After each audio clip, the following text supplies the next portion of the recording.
I love this city. I love Melbourne so much. I'm here in the city, not to take photos, to shoot a vlog obviously, but for a very important reason. I'm down here for a meeting and that's where we're off to today.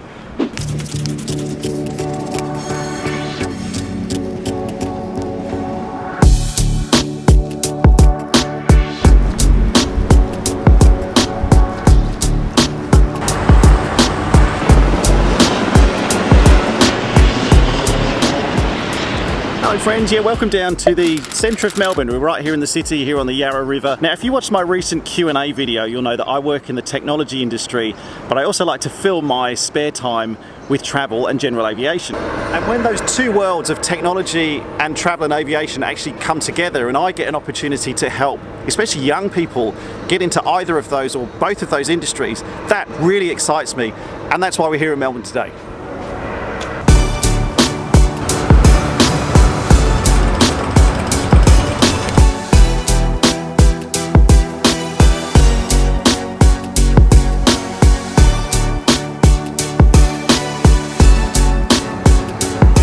You see, I think the air travel and the general aviation industry really needs some new thinking these days. I mean, we're still burning fossil fuels to generate power. How do we continue to reduce travel times between destinations as well? I mean, I know Boeing's coming out with their hypersonic technology, which is looking to make travel from New York to Shanghai in less than 2 hours, which is phenomenal. But how do we push ideas like that even more? And how do we drive that kind of thinking in science and technology and engineering even further forwards? Well, I'm a big believer in something here in Australia and maybe elsewhere in the world that we call STEM. And STEM in education stands for science, technology, engineering and mathematics. Now, I recently found out that here in Australia, 1/3 of graduates from STEM related courses are female. 66% of people graduating in STEM subjects are males. When you look at degrees like physics and engineering, the numbers are even lower than that. And when it comes to the actual workforce, it's even lower. Women make up just 16% of all the employed people in science, tech, engineering and mathematics related fields.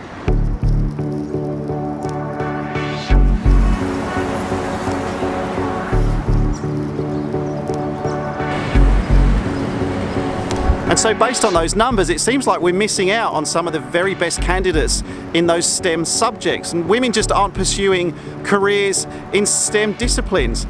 And I want to find out why.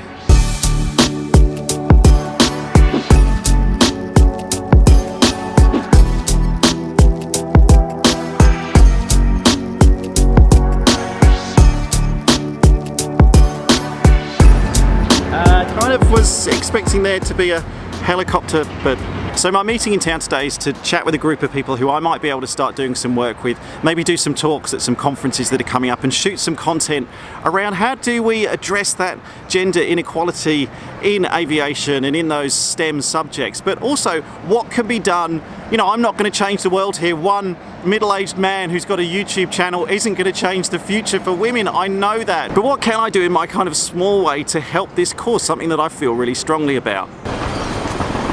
Oh, just as we're leaving.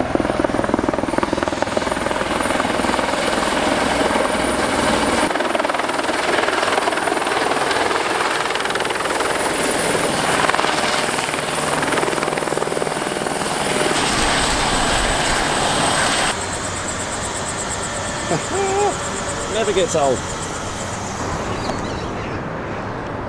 Oh, another crocodile in the Yarra.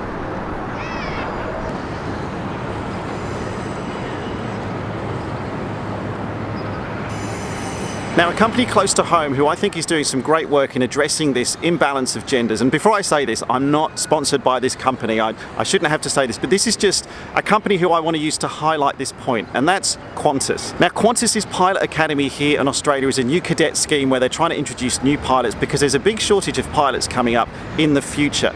And what they've committed to is an intake of at least 20% of all the candidates who go into the Pilot Academy to be female. I want to just read out a quote actually that I saw this morning from Alan Joyce about the Pilot Academies. He said, "If we're leaving out almost 50% of the population in our search for the next generation of 640,000 pilots, we're clearly not tapping into all of the talent that's available. As an industry, we need to do a much better job of encouraging women to become pilots and take up what is an exciting career path."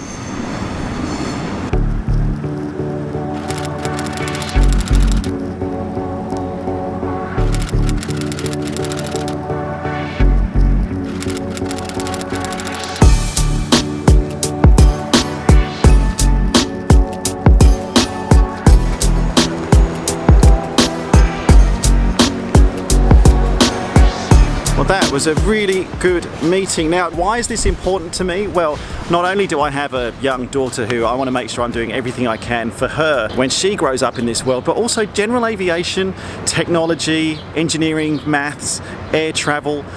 These are kind of the things that, they're my thing, okay? They're the things I care about the most in this world when it comes to industries. And I want to make sure I'm doing everything I can through this channel and the platform that I'm building on this channel to ensure that they don't dwindle, that general aviation doesn't just wither away and die in the next 20 years, that air travel is still as affordable and economic and environmentally friendly as it can be, that STEM industries and careers are equally represented irrespective of your gender, race, background. Ensuring that everybody has an equal opportunity to get involved in those areas is really important.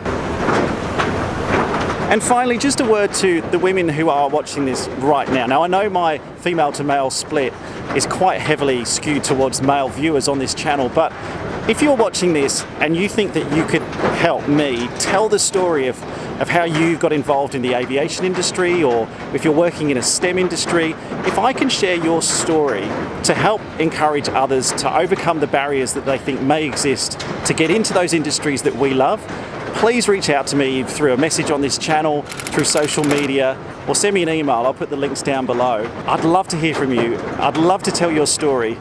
I'd love to see if we can do whatever we can through this channel just to break those barriers down and get more brilliant young minds into the industries that we love so much.